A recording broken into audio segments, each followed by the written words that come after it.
प्रथम अपने शिव गुरु के चरणों में प्रणाम। माँ पार्वती भवानी के चरणों में प्रणाम। मेरा प्रणाम स्वीकार हो। शक्ति स्वरूपा नीलम दीदी के चरणों में प्रणाम। साहब हरिंद्रानंद जी के चरणों में प्रणाम। मेरा प्रणाम स्वीकार हो। हम प्राचीन काल से तो ये जीवतीय व्रत कथा चले आ रहे हैं।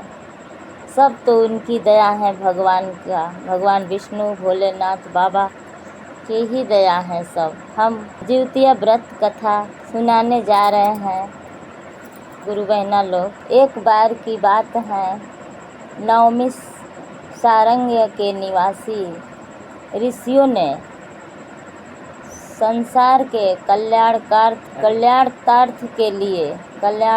के लिए सूत जी से पूछा, हे सूत, कालिकाल में लोगों के बालक किस तरह दीर्घायु होते हैं, सो कहिए।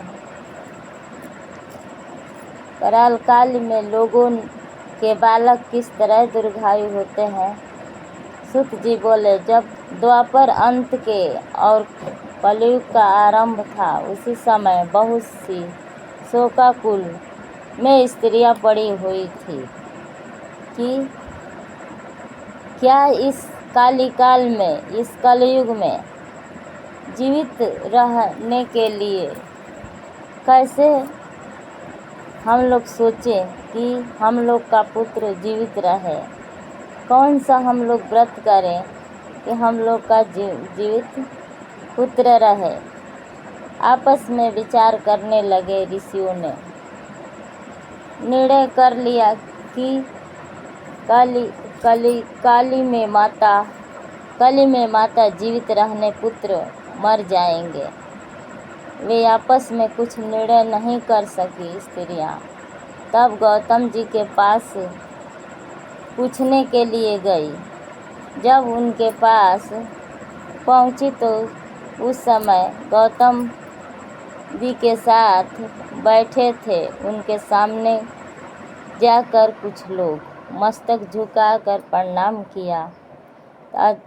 इसके बाद स्त्रियों ने पूछा, हे प्रभु, कलयुग में लोगों के पुत्र किस तरह जीवित रहेंगे, इसके लिए कोई व्रत या विधि हमको कृपा करके बताइए। इस तरह उनकी बात सुनकर गौतम जी बोले, आपस में मैं आपसे वही बात कहूँगा जो मैंने पहले सुन रखी है। गौतम जी ने कहा, जब महाभारत युद्ध का अंत हो गया और द्रोणाचार्य पुत्र अश्वत्थामा के द्वारा अपने बेटों को मरा देखकर सब पांडव दुखित हुए, तो पुत्र शोक व्याकुल होकर द्रौपदी अपनी सखियों के साथ ब्राह्मण श्रेष्ठ धौम्य के पास गई और उसके धौम्य से कहा, हे विप्रेंद्र, कौन सा उपाय करने से बच्चे दीर्घायु हो सकते हैं, कृपा करके ठीक ठीक कहिए। धर्म बोले, सतयुग में सत्यवान बोलने वाला, सत्यचरण करने वाला, समदर्शी, सत्य वचनों से रहित बोलने वाला जिमूतवाहन नाम का एक राजा था। एक बार वह अपनी स्त्री के साथ ससुराल गया और वहाँ रहने लगा। एक दिन आधी रात के समय पुत्र शोक से व्याकुल कोई स्त्री रोने लगी, क्योंकि वह अपने बेटे के दर्शन से निराश हो चुकी थी। उसका पुत्र मर चुका था। वह रोती हुई कहती थी, हाय मुझ बूढ़ी माता के सामने मेरा बेटा मारा जा रहा है। उसका रुदन सुनकर राजा जिमूतवाहन का तो मानो हृदय विदृढ़ हो गया, हृदय काँप गया उनका। वह तत्काल स्त्री के पास गया और उससे पूछा, तुम्हारा बेटा कैसे मरा है। बूढ़ी ने कहा, गरुड़ प्रतिदिन आकर गांव के लड़कों को खा जाता है। इस पर दयालु राजा ने कहा, माता अब तुम रो मत, आनंद से बैठो, मैं तुम्हारे बच्चे को यत्न करूँगा जिलाने के लिए और बचाने के लिए। ऐसा कहकर उस राजा के शरीर का मांस खाने लगा। जब अतिशय तेजस्वी गरुड़ ने राजा का बायां अंग खा लिया तो कहा, और झटपट राजा ने अपना दाहिना अंग फिर गरुड़ के सामने कर दिया। यह देखकर गरुड़ जी ने कहा, देव ऋषियों, तुम कौन हो? तुम मनुष्य तो नहीं जान पड़ते हो। अच्छा, अपना जन्म और कुल। ने कहा, हे पक्षीराज, इस तरह के प्रश्न करना व्यर्थ है, तुम अपनी इच्छा भर मेरा मांस खाओ। यह सुनकर गरुड़ रुक गया और आदर से जन्म और कुल की बात पूछने लगा। राजा ने कहा, मेरी माता का नाम है सभ्या और मेरे पिता का नाम है शैलीवाहन। सूर्यवंश में मेरा जन्म हुआ है और जिमितवाहन मेरा नाम है। राजा के दयालुता देखकर गरुड़ ने कहा, हे महाभाग, तुम्हारे मन में अभिलाषा हो वह वर मांगो। राजा ने कहा, हे महाभाग, तुम्हारे मन में जो अभिलाषा है वह वर मांगो। राजा ने कहा, पक्षीराज, यदि अब आप मुझे वर मांग दे रहे हैं तो वर दीजिए कि आप अब तक जिन प्राणियों को खाया है वे सब कैसे जीवित हो जाएंगे। हे स्वामी,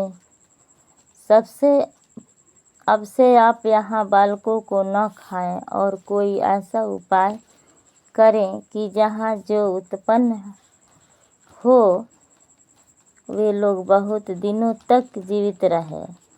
धर्म्य ने कहा, हे पक्षीराज, गरुड़ राजा वरदान देकर अमृत के लिए नागलोक चले गए। वहाँ से अमृत लाकर उन्होंने मनुष्यों की हड्डियों पर बरसाया। ऐसा करके सब लोग जीवित हो गए जिनको कि पहले गरुड़ ने खाया था।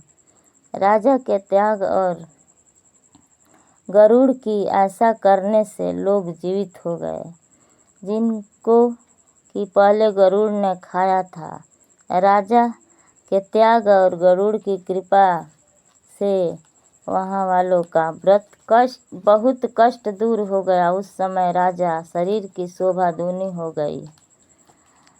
राजा की दयालुता देखकर गरुड़ ने कहा, मैं संसार के कल्याणार्थ एक वरदान दूंगा। और आज आश्विन कृष्ण सप्तमी से रहित अष्टमी तिथि है। आज ही तुमने यहाँ को प्रजा को जीवन दान दिया है। हे वत्स, सबसे यह दिन ब्रह्मभाव हो गया है, जो मूर्ति भेद से विविध नामों से विख्यात है। वहीं त्रिलोक्य से पूजित दुर्गा अमृत प्राप्त करने के लिए अर्थजीत पुत्रिका कहलाई है। सो इस विधि को जिन स्त्रियां उस जीत पुत्रिका की और कुश की आकृति बनाकर तुम्हारी पूजा करेंगी तो दिन उनका सौभाग्य बढ़ेगा और वंश की भी बढ़ती होगी। हे महाभाग, इस विषय में विचार करने के लिए आवश्यकता नहीं है। हे राजन, सप्तशती से रहित और उदया तिथि की अष्टमी व्रत को लेकर, यानी सप्तमी वृद्ध अष्टमी जिस पर दिन हो उस दिन व्रत न कर शुद्ध अष्टमी को व्रत और नवमी में पारण करे। यदि इस ध्यान न दिया गया तो फल नष्ट ही हो जाएगा, सौभाग्य तो अवश्य नष्ट हो जाएगा। जिमितवाहन को इस तरह का वरदान देकर गरुड़ वैकुंठ धाम को चले गए और राजा भी अपनी पत्नी के साथ नगर को वापस चले आए। धर्मय ने द्रौपदी से कहते हैं, मैंने यह अतिशय दुर्लभ तुमको बताया है व्रत। इस व्रत को करने से बच्चे दीर्घायु होती हैं। हे देवी, तुम पूर्वोक्त विधि से, नियम पूर्वक विधि से विधि को यह करना और दुर्गा जी का पूजन करो तो तुम्हें बच्चे दीर्घायु होते हैं, तुम्हें अभिलाषा फलित प्राप्त होगा। मुनिराज धर्म्य की बात सुनकर द्रौपदी के हृदय में एक प्रकार का कौतूहल उत्पन्न हुआ और पूर्ववासिनी स्त्रियों को बुलाकर उनके साथ उत्तम व्रत किया।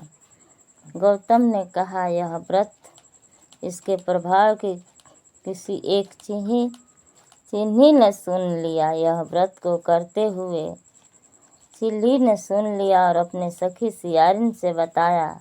इसके लिए बाद में पीपल वृक्ष की शाखा पर बैठ के चिल्ली ने और उस वृक्ष को खोते में बैठकर सियारिन ने भी व्रत फिर किया। फिर वही चिल्ली किसी उत्तम ब्राह्मण के मुंह से यह कथा सुन आई और पीपल के खोतड़े में बैठी हुई अपनी सखी को सुनाया। सियारिन ने आधी कथा सुनाई थी।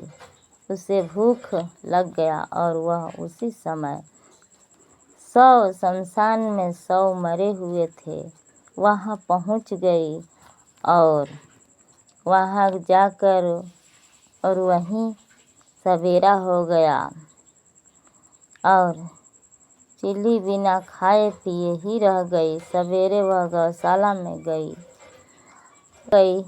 वहाँ रात को मरे हुए मांस को देखकर इच्छा भर मांस का भोजन किया और चिल्ली बिना कुछ खाए पिए ही रह गई। सवेरा हो गया। सवेरे ही हो गया वह गौशाला में गई और वहाँ गौ का दूध पिया। तब इस तरह नवमी को पारण किया। कुछ दिन बाद दोनों मर गई और अयोध्या में किसी धनी व्यापारी के घर जन्मी। संयोग से दोनों का जन्म एक ही घर में हुआ, जिसमें सियारिन जेठ थी और चिल्ली छोटी थी। वे दोनों शुभ लक्षणों से युक्त, इसीलिए बड़ी लड़की का नाम काशीराज के और छोटे उसके मंत्री के साथ गाहपत्य अग्नि के सामने विधिवत पूर्वक ब्याही गई। पूर्व जन्म कर्मफल से वह मृगरानी रानी हुई। जिस किसी संतान को उत्पन्न करती वह मर जाती और पूर्व जन्म की बातों स्मरण करने वाले मंत्री की पत्नी ने अष्टवसुओं से सदृश तेजस्वी 8 बेटे उत्पन्न किए और सभी जीवित रह गए। बहन के